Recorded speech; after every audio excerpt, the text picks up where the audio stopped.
اگه بخوایم راجع به خود بنویسم میگم که من سالهایی که خیلی رنج کشیدم،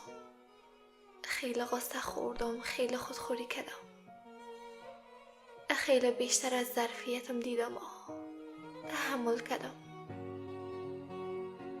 اما چیزی که یاد گرفتم این بوده که چه قسم فکر کنم، چه قسم نترسم، چه قسم کنار بیایم و همه چیز بپذیرم، چه قسم بلند شوم وقت هیچ دست نیست،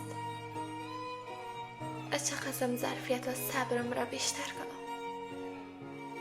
چه قسم بین کل شک و تردید خودم را دوست داشته باشم.